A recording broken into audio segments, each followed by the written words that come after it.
नमस्कार दोस्तों, राजस्थान वेदर पर आप सभी भाइयों का स्वागत है। मेरा नाम है अरविंद धामा। देखिए दोस्तों, पूर्वी राजस्थान के कई भागों पर अच्छी खासी बारिश की गतिविधियां देखने को मिल रही है, क्योंकि मानसून की ट्रफ इस समय राजस्थान के भागों पर बनी हुई है और जो सर्कुलेशन है गुजरात के भागों पर है, एक सर्कुलेशन झारखंड के आसपास के भागों पर है, जो कि लगातार आगे इसकी बढ़ने की संभावनाएं है। जैसे जैसे सिस्टम आगे की तरफ बढ़ेगा, राजस्थान के भागों पर भी बारिश की गतिविधियां कुछ बढ़ेंगी, यानी कि मध्य प्रदेश के भागों पर भी बढ़ेंगी और राजस्थान के भागों पर भी बढ़ेंगी, क्योंकि अरब सागर से भी मॉइस्चर राजस्थान के भागों पर ये सर्कुलेशन पहुंचा रहा है। और जैसे जैसे आगे बढ़ेगा तो बंगाल की खाड़ी का मॉइस्चर भी राजस्थान के भागों पर पहुंचना शुरू होगा। मानसून की ट्रफ भी राजस्थान के भागों पर है, तो कई इलाकों पर बारिश की गतिविधियां अच्छी खासी होने की संभावनाएं 26 जुलाई में भी बनी हुई है कई भागों पर। और अगर हम पिछले 24 से 36 घंटों के दौरान के आंकड़ों की बात करें राजस्थान पर, ध्यान दीजिए, मैं यहां पर पिछले 24 से 36 घंटों के दौरान की ही बारिश की बात कर रहा हूं, ना कि काफी पहले की, सिर्फ 24 से 36 घंटों के दौरान। तो राजस्थान के देखिए श्रीगंगानगर के भागों पर भी बारिश की गतिविधियां हुई हैं। और यहाँ पर बात करें हनुमानगढ़ की, यहाँ पर भी बारिश की गतिविधियां हुई हैं। और इसके अलावा कुछ चूरू के भागों पर भी हुई है, जबकि जो बीकानेर के भाग हैं यहाँ पर बारिश की गतिविधियां उस तरह की जो है वो नहीं देखने को मिली है। यानी कि जैसलमेर के भी कुछ इलाकों पर भले ही हल्की बारिश हुई हो, लेकिन कुछ भागों पर बारिश की गतिविधियां हुई हैं। इसी प्रकार बाड़मेर के भागों पर भी हुई है, जालोर के भागों पर भी हुई है, लेकिन भले ही कम हुई हो, कुछ ही भागों पर हुई हो, लेकिन हुई है। ऐसा नहीं है कि नहीं हुई है कुछ भागों पर। इसी प्रकार झुंझुनू के भागों पर भी हुई है और जयपुर के भागों पर भी हुई है। जयपुर के भागों पर तो हालांकि अच्छी खासी हुई है, यानी कि नॉर्मल जो बारिश है वो 6.7 यानी कि 6.7 mm बारिश होती है, जबकि 9.7 mm जो है वो बारिश हो चुकी है। याद रहे कि पिछले 24 और 36 घंटों के दौरान ही जो है ये बारिश का आंकड़ा है मेरे पास।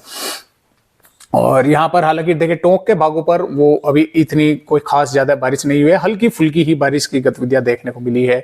अजमेर के भागों पर भी कोई अच्छी बारिश फिलहाल अपडेटों के अनुसार नहीं नजर आ रही है। कुछ हुई है एक दो भागों पर, लेकिन जो है वो इस तरह की है। भीलवाड़ा के भागों पर भी, और यहाँ पर राजसमंद के भागों पर भी, उदयपुर के भागों पर भी, और चित्तौड़गढ़ की, तो चित्तौड़गढ़ पर भी कोई ज्यादा बारिश की जो फिलहाल की स्थिति है वो ज्यादा नहीं है, हालांकि कुछ इलाकों पर हो जाती है। तो इस तरह से राजस्थान के भागों पर यानी कि बारिश की गतिविधियां थोड़ी बहुत तो हो चुकी हैं सभी भागों पर, लेकिन जो अब तक बारिश का जोर है वो है सिर्फ पूर्वी भागों पर। पश्चिमी भागों पर कम हुई है, मध्य भागों पर भी एक दो इलाकों पर अच्छी खासी बारिश की गतिविधियां देखने को मिल चुकी है। तो आइए देखते हैं कि फिलहाल आने वाली 26 जुलाई में किन किन भागों पर बारिश होने के आसार फिलहाल यहां पर नजर आ रहे हैं।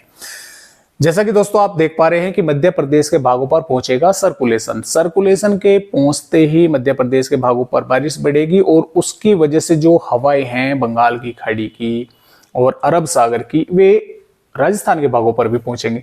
तो राजस्थान के भागों पर पहुंचेंगे तो राजस्थान के भागों पर लाजमी है कि बारिश की गतिविधियां कई भागों पर बढ़ेंगी, बादल अधिक भागों पर पहुंचेंगे, और जो कि हमें यहाँ पर दिख भी रहा है। बादल पश्चिमी राजस्थान के कई इलाकों तक जो है देखने को मिलेंगे। कुछ भागों पर जब बादल आएंगे तो छुटपुट वेदर एक्टिविटी भी वे जरूर करेंगे, लेकिन पूर्वी राजस्थान के भागों पर कुछ अधिक हो जाएगी। इसमें अलवर, भरतपुर, धौलपुर, करौली, सवाई माधोपुर, बूंदी, टोकोटा, भीलवाड़ा, उदयपुर, जालोर के भागों पर, और प्रतापगढ़ से लगाकर और डूंगरपुर, बांसवाड़ा, उदयपुर के भागों पर बादल रहेंगे। कुछ भागों पर तो देखिए यहाँ पर हल्की बारिश देखने को मिलेगी, यानी कि कुछ जिलों के इलाकों पर, या आप ऐसे समझ सकते हैं कि कुछ जिलों के गांवों में तो अच्छे खासे बादल रहेंगे, बारिश की गतिविधियां बहुत ही हल्की फुल्की होगी। लेकिन कुछ जिलों के गांवों में, शहरों में मध्यम दर्जे की बारिश भी होगी, और कहीं कहीं पर तेज बारिश का झोंका भी अच्छा खासा देखने को मिलेगा। तो इस तरह से बारिश होने की संभावना राजस्थान के पूर्वी भागों पर है। अब जो श्रीगंगानगर, हनुमानगढ़, बीकानेर, जोधपुर, जालोर, सिरोही और जैसलमेर के भाग हैं, यहाँ पर कई इलाकों पर धूप अच्छी खासी देखने को मिलेगी और उमस भरा गर्म मौसम बना रहेगा। लेकिन जब ये सिस्टम आगे आएगा, बादल आते जाते देखने को मिलेंगे। अब यहाँ पर कुछ भागों पर तो सिर्फ बादल ही, बस ये है कि बादल ही आते जाते देखने को मिले, बारिश की गतिविधियां नहीं हुई। लेकिन कुछ गांव और शहरों पर या इलाकों पर बारिश की गतिविधियां भी होने की संभावना यहाँ पर बनी रहेगी, कहीं पर हल्की और कहीं कहीं पर हल्की से थोड़ी बहुत अधिक बारिश। तो इस तरह से इन भागों पर, पश्चिमी भागों पर बारिश होने का आसार है। और पूर्वी पर जो बादल हैं वे ज्यादातर भागों पर देखने को मिलेंगे, पश्चिमी भागों पर बादलों की आवाजावी कम इलाकों पर रहेगी। तो इस तरह से और एक दो जगह बादलों का अच्छा खासा पैच भी बन सकता है, जैसा नागौर के आसपास के भागों पर, जयपुर के आसपास के भागों पर, सवाई माधोपुर के भागों पर और यहाँ पर उदयपुर डूंगरपुर के आसपास के भागों पर अच्छा खासा पैच भी बन सकता है। यहाँ पर बारिश अच्छी तेज भी एक दो भागों पर देखने को मिल सकती है। तो इस तरह से राजस्थान के भागों पर बारिश होने के आसार 26 जुलाई में हमें यहाँ पर नजर आ रहे हैं। 27 जुलाई की अगर बात करें, 27 जुलाई में भी बारिश होने की संभावना राजस्थान के पूर्वी भागों पर भी है, उत्तरी भागों पर भी है, दक्षिणी भागों पर भी है और पश्चिमी भागों पर ठीक आज की तरह ही बादल आते जाते देखने को मिलेंगे। कुछ इलाकों पर बारिश होने की संभावना बनेगी। और इसी प्रकार यहाँ पर 28 जुलाई में भी राजस्थान के हालांकि कई पश्चिमी भागों पर भी बारिश होने की संभावना कई भागों पर बन सकती है, पूर्वी के साथ साथ पश्चिमी भागों पर भी। तो इस तरह से राजस्थान राज्य का मौसम रहेगा आने वाली 26 जुलाई में, 26 जुलाई से और 27 से 28 जुलाई तक। तो फिलहाल आज की इस वीडियो में बस इतनी जानकारी, एक नई अपडेट के साथ फिर मिलते हैं राजस्थान भाइयों से। तब तक के लिए सभी राजस्थान भाइयों को मेरा नमस्कार।